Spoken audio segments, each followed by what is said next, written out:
On prend souvent un médicament sans vraiment y penser, que ce soit pour un simple mal de tête, une infection ou une maladie plus sérieuse. Mais derrière chaque pilule, même la plus banale, se cache en réalité une histoire incroyable, une véritable odyssée scientifique et réglementaire qui s'étale parfois sur des décennies. C'est la question qu'on va explorer ensemble aujourd'hui. Et vous allez voir, la réponse est bien plus complexe et fascinante qu'on ne pourrait l'imaginer.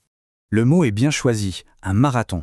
Un vrai parcours du combattant, avec des obstacles, des épreuves d'endurance et une ligne d'arrivée que très peu de concurrents atteignent.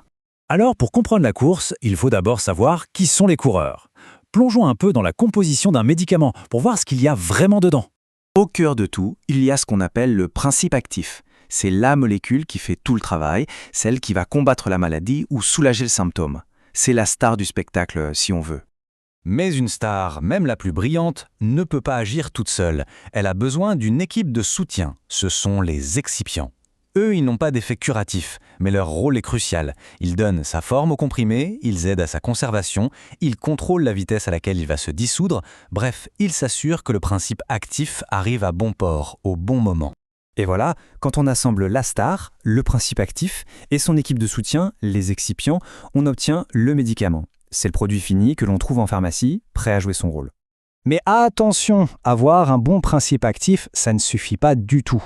Le vrai premier défi, la première haie à sauter, c'est de s'assurer qu'il arrive exactement là où il doit agir dans le corps. Ni trop tôt, ni trop tard, et à la bonne dose. Et pour résoudre ce casse-tête, les scientifiques sont devenus de véritables experts en logistique à l'échelle microscopique. Ils créent ce qu'on appelle des systèmes de délivrance. Il faut imaginer ça comme des sortes de véhicules de livraison ultra sophistiqués. Par exemple des liposomes, qui sont comme de minuscules bulles de graisse, ou des microparticules, qui agissent comme des taxis moléculaires blindés. Leur mission, protéger le principe actif pendant son voyage dans le corps et ne le relâcher qu'une fois arrivé à sa destination précise. C'est vraiment la haute technologie.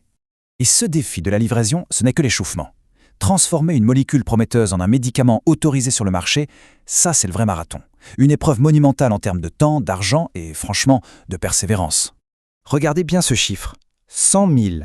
Prenez une seconde pour y penser. Qu'est-ce que ça peut bien vouloir dire dans le contexte de notre marathon ?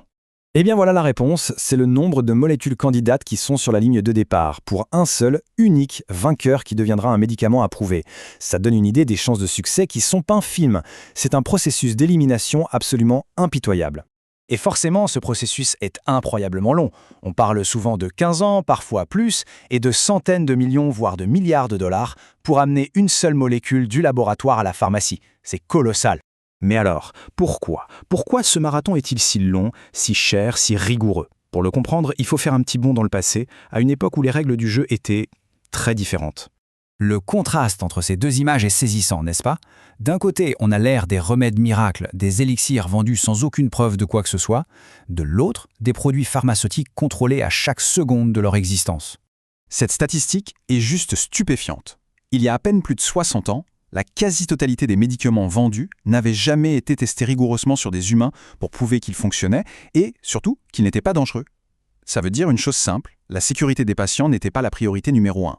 Et bien sûr, cette absence de rigueur a mené à des drames. Le plus connu et le plus terrible, c'est celui de la thalidomide, un médicament prescrit aux femmes enceintes contre les nausées qui a causé des milliers de malformations congénitales absolument terribles, principalement en Europe. L'histoire aurait pu être exactement la même aux États-Unis. Le laboratoire faisait pression pour vendre le médicament.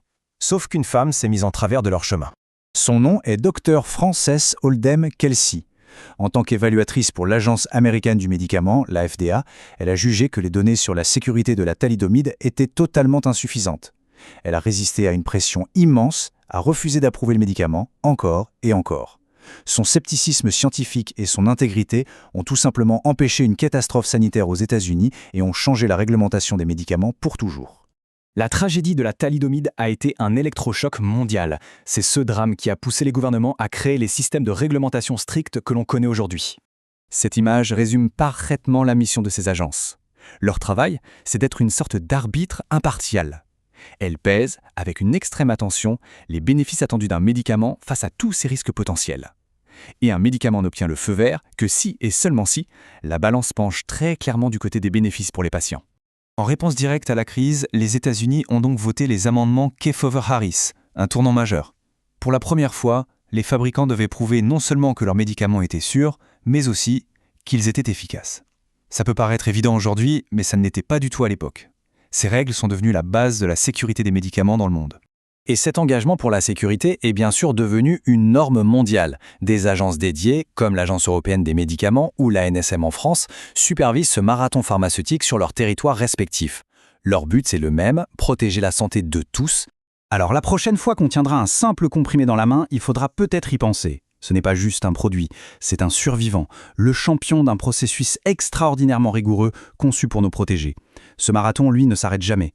Et la question reste entière. Quelle incroyable découverte sera la prochaine à franchir la ligne d'arrivée ?